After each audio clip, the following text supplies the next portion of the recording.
Assalamualaikum warahmatullahi wabarakatuh.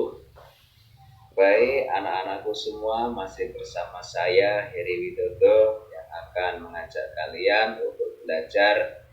Meskipun kalian belajar dari rumah, Pak Guru akan membantu dari tayangan di sini. Baik, semoga kalian selalu diberi kesehatan oleh Allah Subhanahu wa Ta'ala dan kalian bisa menjalankan aktivitas seperti sedia kala. Baik, pada kesempatan kali ini Pak Guru akan mengajak kalian sama-sama untuk belajar mengenai bunyi. Tentu kita sering, bahkan setiap hari kita akan mendengarkan bunyi yang lalu lalang lewat di kanan kiri kita. Apa sih itu bunyi? Oke, bunyi adalah segala sesuatu yang dihasilkan dari benda yang bergetar. Ingat, dari benda yang bergetar. Oke, di sini ada sebuah contoh, ada sebuah gong raksasa. Ini adalah gong perdamaian, yang mana gong ini kalau dalam kondisi diam atau tidak bergetar, dia tidak akan menghasilkan bunyi. Lain halnya kalau gong ini bergetar, dia pasti akan memperdengarkan sebuah bunyi, misalnya dung. Dan masih banyak contoh yang lain. Bahkan dari dedaunan pun bisa menghasilkan. Baik, selanjutnya kita akan menghadirkan beberapa alat musik yang bisa menghasilkan bunyi.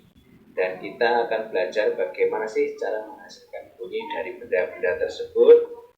Nah, di sini Pak Guru hadirkan angklung, di sini ada biola, di sini ada kendang, ada kecapi, seruling, dan ada kolintang. Seperti kita ketahui, cara membunyikan angklung itu dengan cara digoyang-goyangkan.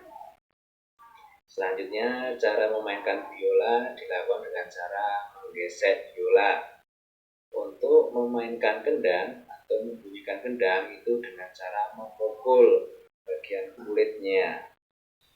Untuk memainkan kecapi atau membunyikan kecapi, kita jalankan atau kita bunyikan dengan cara memetik senar yang ada di situ. Sedangkan untuk memainkan suling, menghasilkan bunyi suling dilakukan dengan cara meniup. Dan untuk kolintang dengan cara dipukul.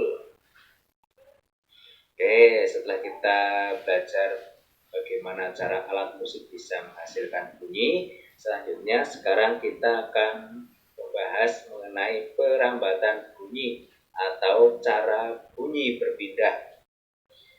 Yang pertama, bunyi itu merambat melalui benda padat. Perhatikan di gambar itu ada dua anak yang sedang main telepon-teleponan. Itu menggunakan kaleng bekas dan menggunakan benang sebagai penghubung. Jadi anak satu mengirimkan pesan akan dibawa melalui benang tersebut ke anak yang berbaju merah. Berikutnya adalah bunyi bisa merambat melalui benda cair. Di sini ada anak menggunakan corong dimasukkan ke dalam air, berusaha mendengarkan bunyi dari batu yang dipukulkan pada dinding tong. Anak tersebut bisa mendengarkan bunyi melalui air. Ini membunyikan bahwa bunyi merambat melalui benda cair. Oke, selanjutnya bunyi juga bisa merambat melalui benda gas. Nah, contohnya di sini hampir sama dengan percobaan yang pertama tadi. Di sini ada dua anak yang bermain telepon. Namun di sini anak mengirimkan pesan melalui pipa atau selang. Itu menggunakan media berupa gas. Oke, kita hadirkan contoh yang lain. Di sini ada gambar mantan Bapak Presiden RI. Bapak SBY Susilo Bambang Yudhoyono yang sedang membunyikan gong. Kita bisa mendengarkan gong itu melalui udara. Jadi Pak SBY memukul, kita bisa mendengar itu bunyinya merambat melalui udara atau istilahnya melalui benda gas. Nah, selanjutnya di sini ada kapal itu mengirimkan suara ke bawah dan suara nanti akan dibalikan lagi ke atas. Ini tujuannya untuk apa? Kapal itu mengukur kedalaman laut. Di sini kapal mengirimkan suara hingga sampai di dasar laut dan nanti dasar laut akan membalikkan suara atau memantulkan suara hingga kembali lagi ke kapal.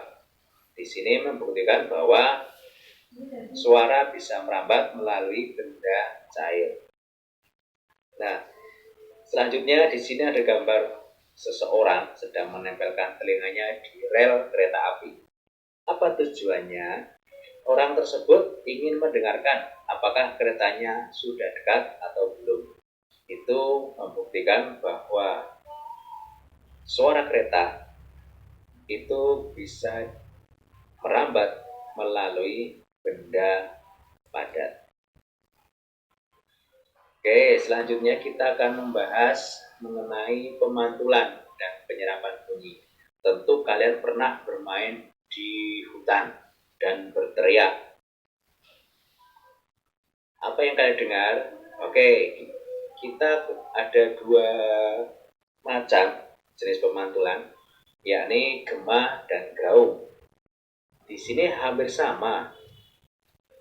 sama-sama ada pantulan, hanya biasanya kalau gema itu suaranya utuh.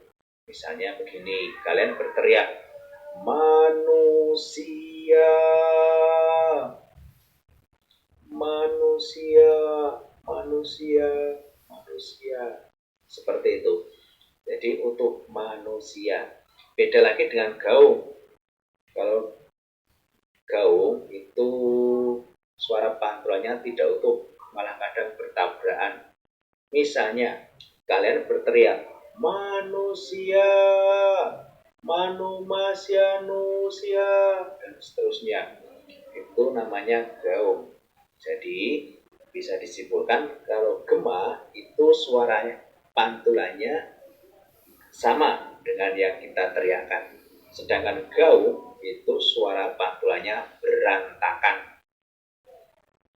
Oke, selanjutnya setelah tadi kita membahas mengenai pemantulan, sekarang kita akan membahas mengenai penyerapan bunyi.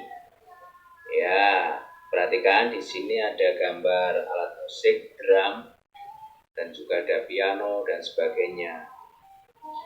Penyerapan bunyi biasa kita temukan di studio musik, studio rekaman. Mengapa ini diberikan penyerapan bunyi? Ini dimaksudkan meskipun mereka bermain musik dengan sangat keras, tetapi bunyi yang mereka hasilkan tidak akan keluar dari ruangan tersebut. Nah, tentunya kita ingin tahu apa sih bahan-bahan yang digunakan untuk meredam bunyi atau menyerap bunyi. Nih, ada rock wool, glass wool, plain wool, dan busa semprot. Itu semacam karpet dari wall yang ditempelkan di dinding, di atas, di bawah, di jendela dan sebagainya.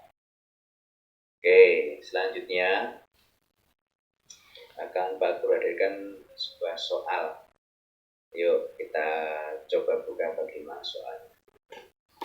Tentunya tadi sudah kita pelajari, ini hanya mengulang sekilas saja. Sebutkan nama dan cara membunyikan alat musik berikut. Oke. Selanjutnya, sebutkan bahan-bahan apa saja yang bisa digunakan untuk meredam bunyi atau suara. Selanjutnya, jelaskan media perambatan yang terjadi dari gambar berikut. Media perambatan.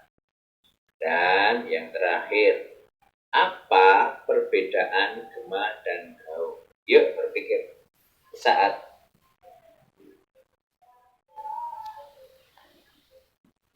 Oke, terima kasih.